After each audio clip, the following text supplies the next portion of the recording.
చేయాలని మాజీ హైకోర్టు ప్రధాన న్యాయమూర్తి ఎంతో ఇంటిగ్రిటీ ఒక చీఫ్ జస్టిస్గా ఎంతో పేరు ప్రఖ్యాతులు తెచ్చుకున్నటువంటి జస్టిస్ ఎల్ నరసింహారెడ్డి గారిని నియమించడం జరిగింది. ఆ నియమించిన తర్వాత వాళ్లకు కాల పరిమితి జూన్ 31వ తారీఖు 2024 వరకు ఇవ్వడం జరిగింది.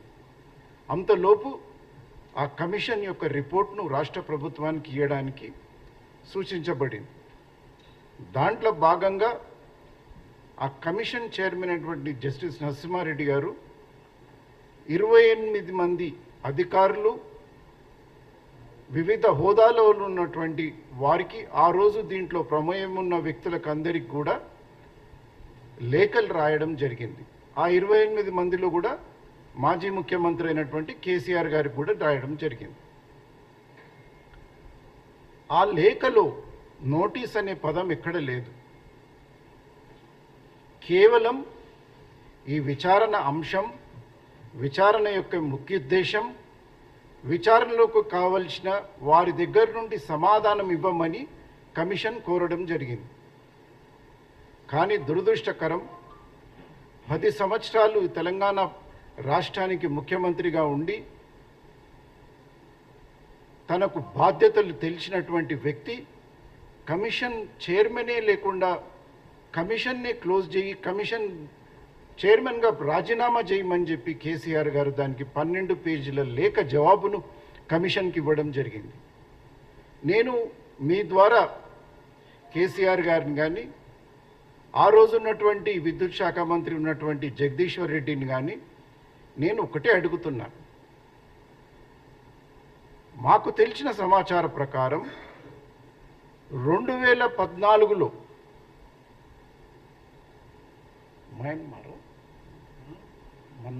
మన్మాడ్ కదా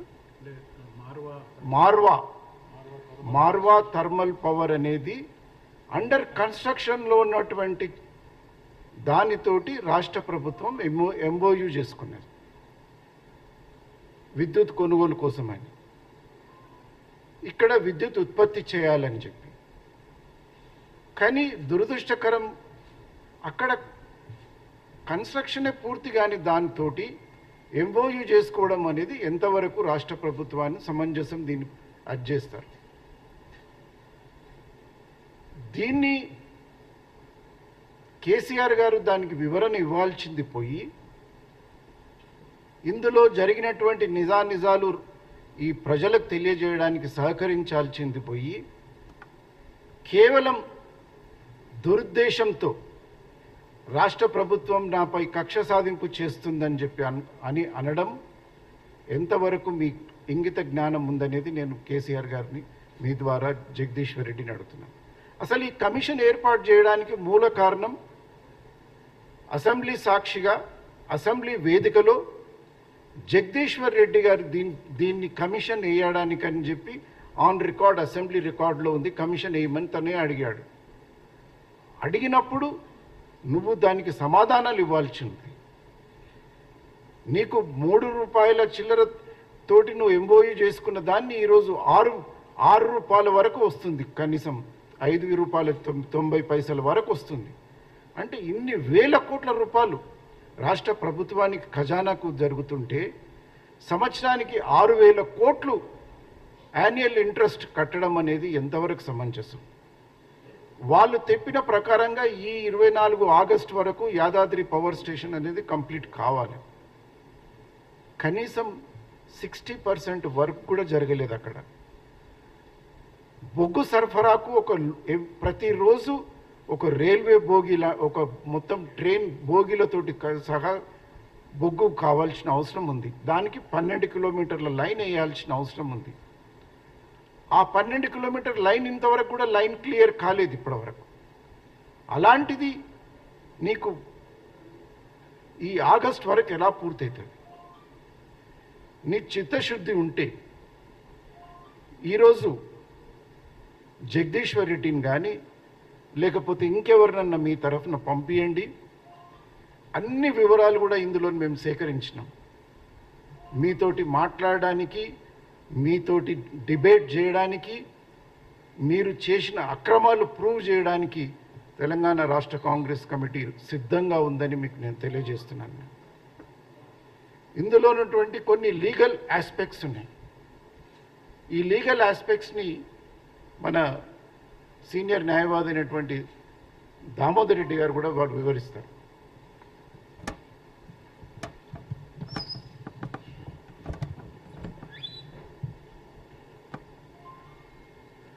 మీడియా మిత్రులకి నమస్కారాలు.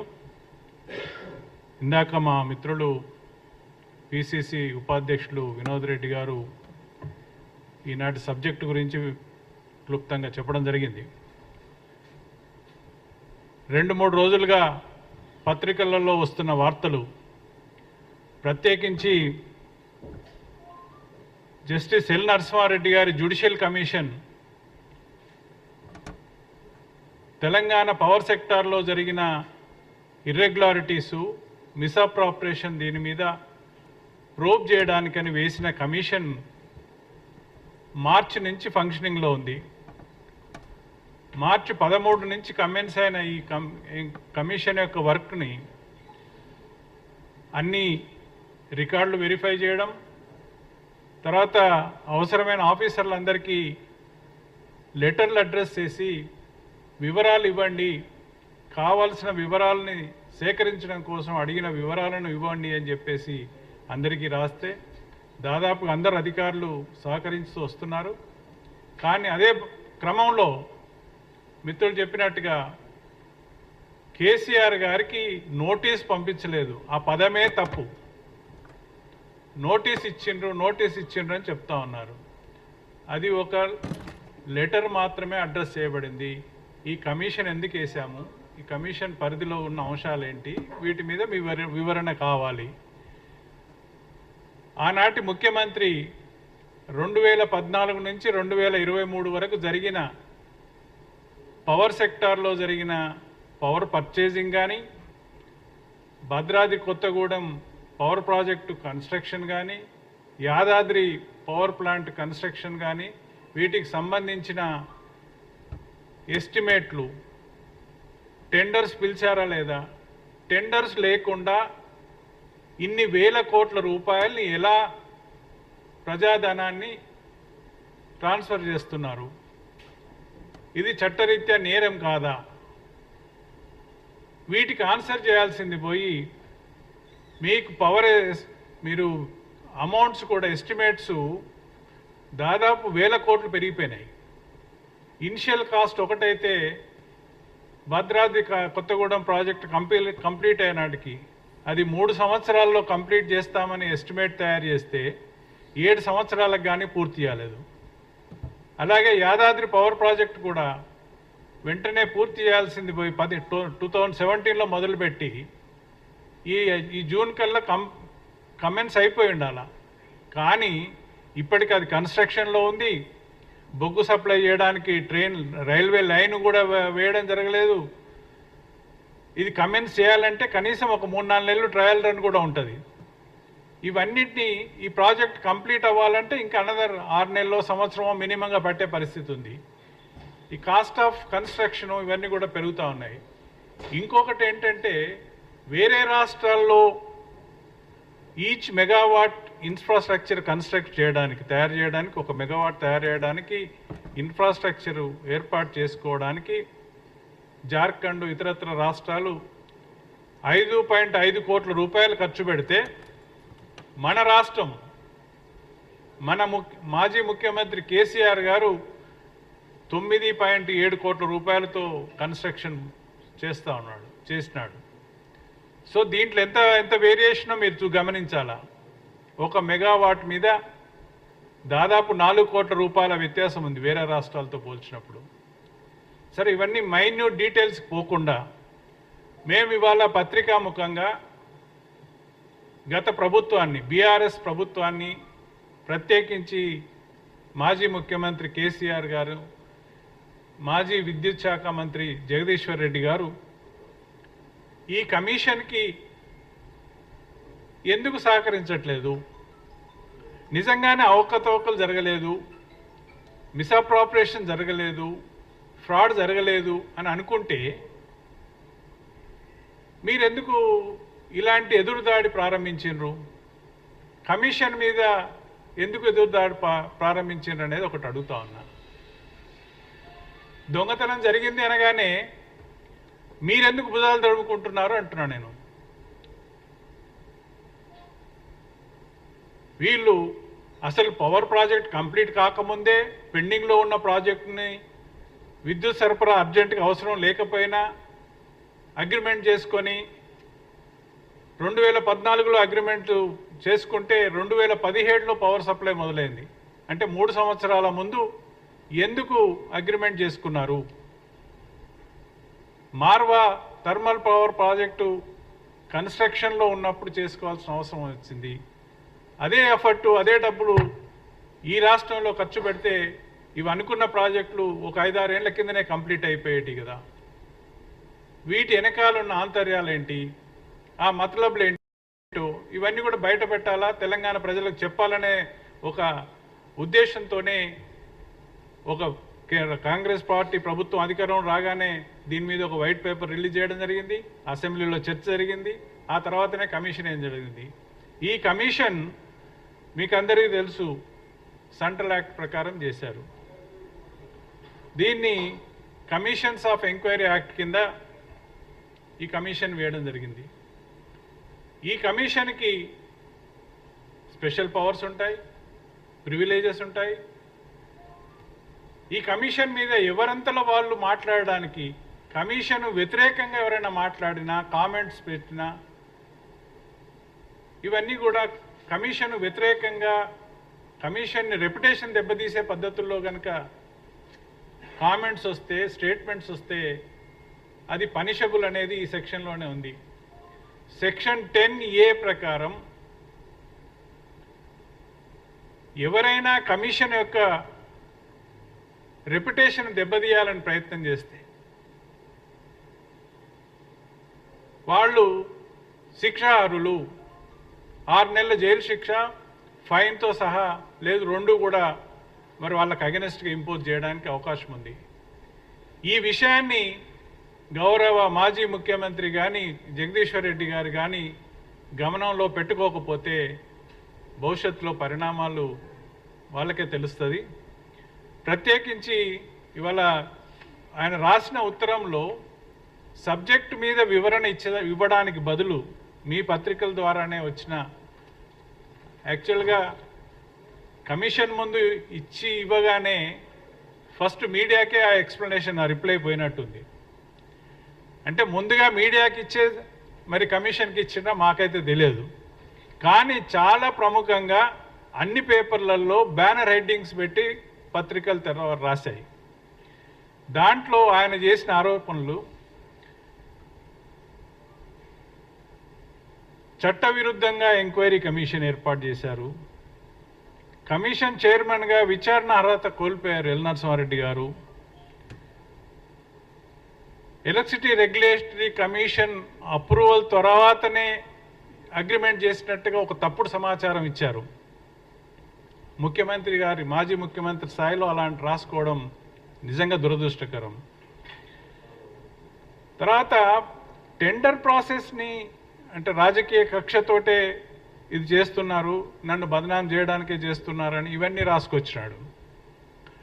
వీటన్నిటికంటే హైలైట్ ఏంటంటే తీవ్ర విద్యుత్ సంక్షోభం ఉందనే ఛత్తీస్గఢ్తో పవర్ పర్చేజ్ అగ్రిమెంట్ చేసుకున్నానని చెప్పాడు. ఇవాళ ఇందాక చెప్పినట్టు అంత తీవ్రమైన సంక్షోభమే ఉంటే వెంటనే పవర్ కొనుక్కోవాలి, కానీ ఈ ప్రజలను పవర్ కట్ నుంచి రక్షించడానికి, ప్రజలకు ఉపయోగపడే పద్ధతిలో విద్యుత్ సరఫరా చేయడానికి ఇమీడియట్గా పవర్ సప్లై చేసే కంపెనీతో అగ్రిమెంట్ చేసుకుంటారు. కానీ Marwa thermal power project under కన్స్ట్రక్షన్లో ఉన్న దాంతో అగ్రిమెంట్ చేసుకొని 3 సంవత్సరాల తర్వాత పవర్ తీసుకోవడం, దాని ఆంతర్యం ఏంటో తెలియకనే తెలుస్తూ ఉంది. ఖచ్చితంగా మీరు దురుద్దేశంతో, ఇతర లక్ష్యాలతో మీరు ఈ అగ్రిమెంట్ చేసుకున్నారు. ఇవి ఎక్కడ బయటపడతాయో అని చెప్పేసి ఇవాళ భుజాలు తడుపుకునే పరిస్థితి వస్తూ ఉంది. ఇవాళ ఈ కామెంట్స్ అన్నీ నిజంగా ఈ సెక్షన్ 10A ప్రకారం వర్తిస్తాయా లేదా మీరే ప్రజలందరినీ ఒకసారి గమనించమని చెప్తున్నా. నిజంగా వాళ్ళు కమిషన్ వాళ్ళు కనుక కేసు వేస్తే హైకోర్టు సూమోటోగా కేసు తీసుకొని విచారణ జరిపి శిక్ష వేయడానికి అన్ని రకాల గ్రౌండ్స్ ఉన్నాయి దీంట్లో. వారు కమిషన్ వారు ఇనిషియేట్ చేస్తారా లేదా మనకు తెలియదు, కానీ బట్ చేయడానికైతే అవకాశం ఉంది. వాళ్ళు చేసిన కామెంట్స్, ఆ రిప్లై లెటర్లో రాసిన మరి స్టేట్మెంట్స్, ఇవన్నీ కూడా సెక్షన్ 10A కింద పరిధిలోకి వస్తాయి. ఖచ్చితంగా కేసీఆర్ గారు section 10A of commissions of enquiry act ప్రకారం శిక్షార్హులే. కాబట్టి మేము ఒకటే ఇవాళ కాంగ్రెస్ పార్టీ పక్షాన రాష్ట్ర ప్రజలందరికీ ఒక విజ్ఞప్తి చేస్తూ ఉన్నాం. ఇవాళ ఈ ఎంక్వైరీ కమిషన్కి సహకరించాల్సింది పోయి ఎందుకు దురుద్దేశమైన ఎదురుదాడి చేస్తున్నారు? ఒక ఇంటెగ్రిటీ ఉండి తెలంగాణ కమిట్మెంట్ ఉన్న, తెలంగాణ ఉద్యమంలో తెలంగాణ యువతకి విద్యార్థులకి అండగా నిలిచిన ఆనాటి high court judge retired chief justice L Narasimha Reddy గారిని శంకించడం అనేది వాళ్ళ భయానికి ఒక నిదర్శనంగా నేను భావిస్తూ ఉన్నాను. ఒక సిన్సియర్ జడ్జి, కమిట్మెంట్ ఉన్న జడ్జి, ఇంటిగ్రిటీ ఉన్న జడ్జి ఖచ్చితంగా రిపోర్ట్ రాస్తే తమ మెడకు ఉచ్చు బిగుచుకుంటుందనే భయంతో ఇవాళ ఈ ఎదురుదాడికి దిగిండ్రనేది మాకు స్పష్టంగా కనిపిస్తూ ఉంది. అందువల్ల ఇలాంటి అడ్డమైన ఆలోచనలు, తింగరి వేషాలు వేయకుండా కమిషన్కి మరి బీఆర్ఎస్ ప్రభుత్వం తరఫున కేసీఆర్ గారు కానీ, విద్యాశాఖ మంత్రి కానీ, ఇతర ఆఫీసర్లు కానీ అందరూ కూడా సహకరించాలా, ఈ కమిషన్ ఎంక్వైరీ పూర్తి చేయడానికి దోహదపడాలని చెప్పేసి చెప్తూ ముగిస్తా ఉన్నాను. నేను ఒకటే జగదీశ్వర్ రెడ్డిని అడుగుతున్నాను. జగదీశ్వర్ రెడ్డి, నీకు సరే కేసీఆర్ అంటే ఇంట్లోకించి ఫామ్ హౌస్లోకించి బయటికి రాడు, నీకు నిజంగా దీనిపై స్పష్టతతో, అంకెలతో, స్టాటిస్టిక్స్తో మీరు 2014 నుండి 2013 వరకు విద్యుత్ దానిపై చేసినటువంటి మీ యొక్క అన్నీ కూడా ప్రెస్ క్లబ్కి వస్తావా, లేదు ఇంకెక్కడికన్నా వస్తావా? చర్చకు మేము సిద్ధంగా ఉన్నాం. నీకు నిజంగానే అప్పటి బీఆర్ఎస్ ప్రభుత్వంలో ఉన్నటువంటి మాజీ ముఖ్యమంత్రి గారు, నువ్వు అప్పటి పవర్ మంత్రిగా, విద్యుత్ మంత్రిగా ఉన్న వ్యక్తి, మీరు తప్పులు చేయలేదు అనుకుంటే రా, ప్రతి ఒక్క కాగితం నీ ముందు పెడతాం, ప్రతి స్టాటిస్టిక్స్ నీ ముందు పెడతాం. నువ్వు తప్పు చేసినావా లేదా అనేది ప్రూవ్ చేయడానికి మేము సిద్ధంగా ఉన్నాం. మేము లేదంటే నిజాయితీగా నువ్వు ఉన్నావనుకుంటే కమిషన్కు సహకరించు. 15 తారీఖు, ఈ 15 తారీఖు లోపు కేసీఆర్ గారు దానికి జవాబు ఇవ్వాలి కమిషన్కి. ఇవ్వకపోతే లీగల్ ఆస్పెక్ట్స్ మేము ఆలోచిస్తాం. ఇప్పుడే దామోదర్ రెడ్డి గారు చెప్పినారు, సుప్రీంకోర్టు ప్రకారం సెక్షన్ 10A ప్రకారంగా ఏం చేయొచ్చు అనే దానిపైన కూడా ఆలోచిస్తాం.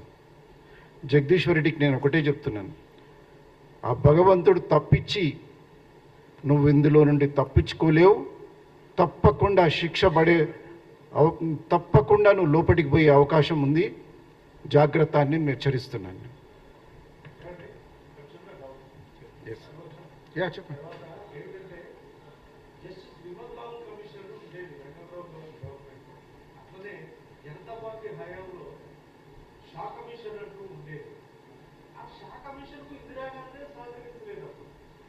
తర్వాత ప్రజా సంఘాల తరఫున ఆర్పుడే కమిషన్ ఏర్పాటు చేశారు, ఆర్పుడే కమిషన్. దానికి కూడా వెంకటరావు గవర్నమెంట్ సహకరించారు. మరి వీటన్ని సందర్భంలో పైగా ఒక జస్టిస్, ఒక కమిషన్ చైర్మన్ ఉన్నట్టు చెప్పి ప్రెస్తో మాట్లాడవచ్చు, నాకు తెలియదు. లేదు, నేను ఐ రెక్టిఫైడ్. ఏం జరిగిందంటే కమిషన్ ఏర్పాటైన తర్వాత వీళ్ళకు అందరికి కూడా 28 మందికి, అందులో ఈఎన్సీ రిటైర్ అయిన వాళ్ళు ఉన్నారు, అప్పుడు ఇంజనీరింగ్ చీఫ్ చేసిన వాళ్ళు, టెక్నికల్ అండ్ సివిల్ కన్స్ట్రక్షన్ ఈఎన్సీలకు అందరికి కూడా 28 మందికి టోటల్ ఉత్తరాలు పోయినాయి దీనికి జవాబు చెప్పమని. దాంట్లో భాగంగా ప్రెస్ వాళ్ళు వచ్చి మాట్లాడుతున్నప్పుడు ఏం జరిగిందో తను చెప్పిండు అంతే. Officially he didn't talk to any press people. లేదు, officially he didn't talk to the press people, officially he didn't give any note to the press. So it is అనే ప్రెస్ వాళ్ళు బ్యానర్ ఐటమ్స్ పెట్టి పేపర్లో రాసిండ్రు information తెప్పించుకొని. ఇప్పుడు మీకు కావాల్సిన information ఏదైనా కావాలంటే చెప్పండి, నేను తప్పకుండా దానికి సంబంధించిన ఇన్ఫర్మేషన్ నేను ఇవ్వడానికి సిద్ధంగా ఉన్నాను. నేను I will prove it. That's why I'm asking BRS former chief మిత్రుడు అడిగిన ప్రశ్న ఏంటంటే, అది అఫీషియల్గా ప్రెస్ కాన్ఫరెన్స్ అంటే మీ పత్రికల ద్వారానే తెలిసింది మాకు కూడా. మేము కూడా చూసేది ఏంటంటే, ఇప్పుడు కాదు మీడియా యాక్టివ్గా ఉంది, మీడియా వాళ్ళు ఎక్కడ ఏం జరుగుతున్నా చీమ చిటుక్కుమన్నా అక్కడికి వెళ్ళిపోయి మైక్ పెట్టే పరిస్థితి ఇవాళ మనం రోజు చూస్తున్నాం. అట్లాగే మేడిగడ్డ దాని మీద కూడా చూస్తూ ఉన్నాం. జస్టిస్ ఘోష్ కమిషన్ ఆడిపోతే కూడా పోతున్నారు, వెంటబడే ప్రశ్నలు అడుగుతూ ఉన్నారు.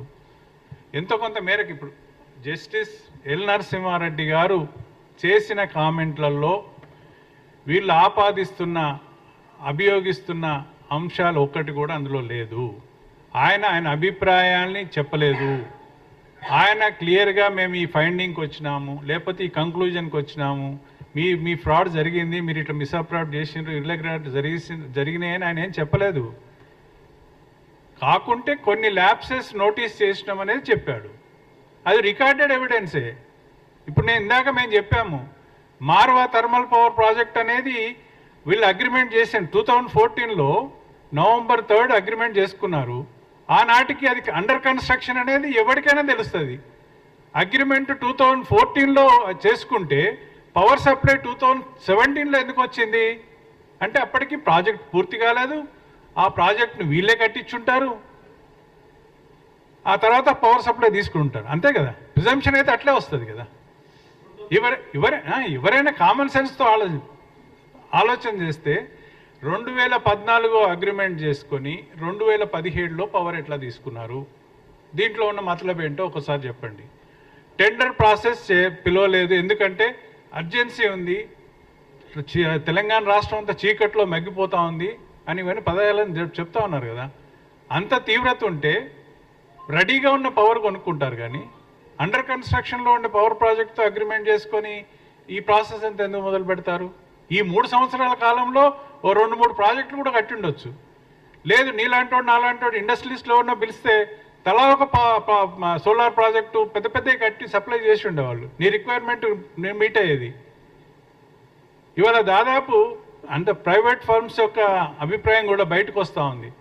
దాదాపు ఈ టర్మ్ ఈ 10 ఏళ్లలో దాదాపు కొన్ని వేల కోట్ల రూపాయలు వాళ్ళకి సబ్సిడీ ఇవ్వకుండా పవర్ కొనకుండా ఇబ్బందులు పెడితే వాళ్ళు నష్టపోయినవి కూడా వేల కోట్లలో ఉన్నాయి. రఫ్గా మీ మీడియాలో గూగుల్ సెర్చ్ తెలుస్తూ ఉంది. దాదాపు 6,000 కోట్ల రూపాయలు నష్టపోయినారు ఈ మధ్య కాలంలో ప్రైవేట్ ఫర్మ్స్. సో వీళ్ళందరినీ నష్టపెట్టుకుంటూ బయట రాష్ట్రంలో రెడీగా లేని పవర్ ప్రాజెక్ట్ దగ్గర అగ్రిమెంట్ చేసుకొని ఎందుకు చేయాల్సి వచ్చింది? తర్వాత నువ్వు కట్టదలుచుకున్న పవర్ ప్రాజెక్టులు 2 సంవత్సరాల్లో 3 సంవత్సరాల్లో పూర్తి చేసుకుంటానని ఎస్టిమేట్లు తయారు చేసి నువ్వు ఆ కాంట్రాక్ట్లు ఇచ్చినావు. అవి 7 సంవత్సరాలు ఎందుకు పట్టింది? భద్రాద్రి కొత్తగూడెం ఇది ఇప్పటికీ 7 సంవత్సరాలు ఇది కంప్లీట్గా వస్తూ ఉంది. యాదాద్రి ప్రాజెక్టు కూడా 17లో మొదలు పెడితే ఇప్పటికి 24కి వచ్చినాం. ఇవన్నీ మీరే ఇదన్నీ తేటతెల్లం అవుతా ఉన్నాయి. ఖచ్చితంగా ఏంటంటే ఇందులో జరిగిన అవకతవకలు, బడ్జెట్ అంటే డబ్బులు ఎస్కలేషన్ ఎస్టిమేట్స్లో నేను ఒకటి చెప్పనా మీకు ఇందాక, అంటే మీకు ఉదాహరణ చెప్తాను. Yadadri project initial estimate 25,000 crores, దాన్ని మధ్యలో 30,000 కోట్లు చేశారు. ఇప్పటికి అది 34,542 కోట్లు, అంటే 34,542 కోట్లకు వచ్చింది. ఇది కంప్లీట్ అయినాటికి ఇంకెన్ని అవుతుందో అది తెలియదు, 50 కోట్లు దాటిపోతుంది. అంటే నీ ఎస్టిమేషన్ ఏంటి, నువ్వు కట్టిన కన్స్ట్రక్షన్ ఏంటి, ఇంత డిలే ఎందుకు జరుగుతూ ఉంది?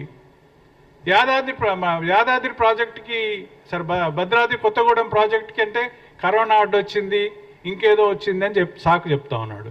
అది ఉన్నది ఎంతకాలం మీకు అందరికీ తెలుసు, ఒక 6 నెలలో 1 ఇయర్ మ్యాక్సిమం కదా. కానీ దాని ప్రాజెక్ట్ కాస్ట్ ఎక్కడికి పోయింది? దాదాపు ఒక అనుకున్న దానికంటే 15,000 కోట్ల రూపాయల పైన ఎక్కువైంది.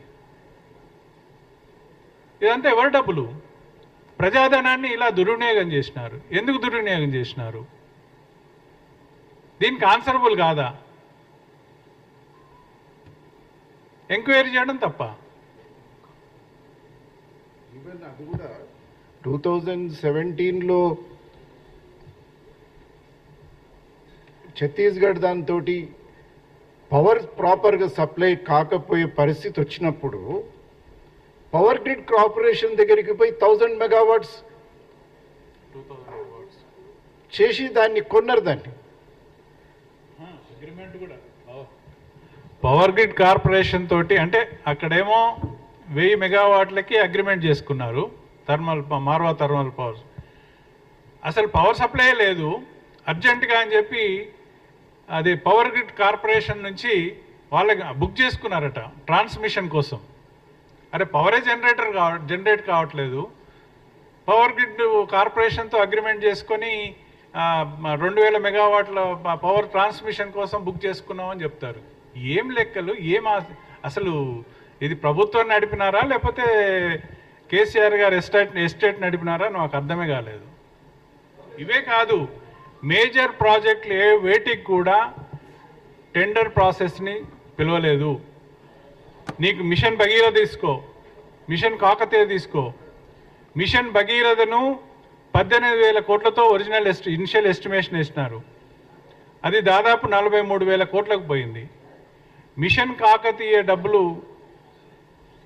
చెరువులో పోసింది అంతే, పనేం జరగలేదు, ప్రజలకేం ఉపయోగపడింది లేదు. లోకల్గా ఉన్న టీఆర్ఎస్ లీడర్లు బాగుపడడానికి ఉపయోగపడ్డది. వీటన్నిటి మీద ఎంక్వైరీ చేయొద్దా? ఇవన్నీ వస్తాయి బయటికి. ఇవాళ ఇది శాంపుల్. ఎలక్ట్రిసిటీ పవర్ సెక్టార్లో జరిగిన ఇర్రెగ్యులారిటీస్ గురించి ఇది ఒక కమిషన్. మేటిగడ్డ జరుగుతూనే ఉంది, మీకు అందరికీ తెలుసు. ఇవి కూడా తీస్తే దీంట్లో ఎన్ని బయటకు వస్తాయో మీకు అందరికీ తెలుస్తుంది. నీకు ఎక్కడైనా ప్రాజెక్ట్ కాస్ట్ పెరిగింది అని కంప్లీట్ అయినాక ఇగో మాకు ఇంత ఖర్చు వచ్చింది, ఇంత నష్టం జరిగింది, లేదా ఇంత ఎస్కలేషన్ ఉంది, ఈ మెటీరియల్ ఛార్జ్ పెరిగింది అని అనుకుంటే కంప్లీట్ అయినాక వాళ్ళు క్లెయిమ్ పెట్టాలా. దానికి బదులు అండర్ కన్స్ట్రక్షన్లో ఉండగానే వాళ్ళే పెంచుకుంటూ పోతాను యూనిలాటరల్గా. ఓ పద్ధతి లేదు, టెండర్ లేదు, దానికి ఒక ఫైల్ కరెస్పాండెన్స్ ఉండదు. రాజు గారు ఏది చెప్తే అది చేసేయడం అంతే.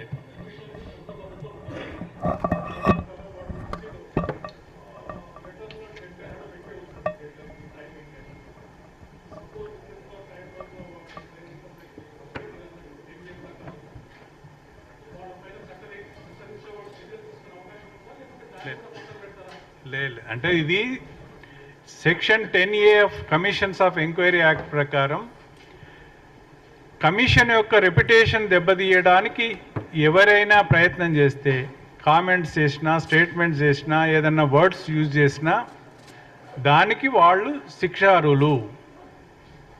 కమిషన్కి కోఆపరేట్ చేయకపోతే ఏం చేయాలనేది సబ్సిక్వెంట్ డెవలప్మెంట్స్ వస్తాయి, అది ప్రభుత్వం నిర్ణయం చేస్తుంది. కమిషన్ వరకు వాళ్ళు ఎంక్వైరీ చేస్తారు, అందరు విట్నెస్లను ఎగ్జామిన్ చేస్తారు. లైక్ ఏ సివిల్ కోర్టులో ఎట్లయితే విట్నెస్లు పిలుస్తారు, ఎగ్జామిన్ చేస్తారు, వాళ్ళు స్టేట్మెంట్ రికార్డ్ చేస్తారు, మెటీరియల్ ఏమైనా ఉంటే డాక్యుమెంట్స్ కలెక్ట్ చేస్తారు, ఇవన్నీ చేసి ఒక రిపోర్ట్ ఇస్తారు. ఆ రిపోర్ట్ పైన గవర్నమెంట్ ఏం యాక్షన్ తీసుకోవాలనేది ఫర్దర్గా వస్తుంది. అది ఇప్పుడు ప్రిమేచ్యూర్ అవుతుంది. Okay, thank you.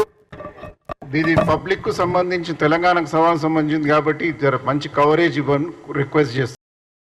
Like, share, subscribe.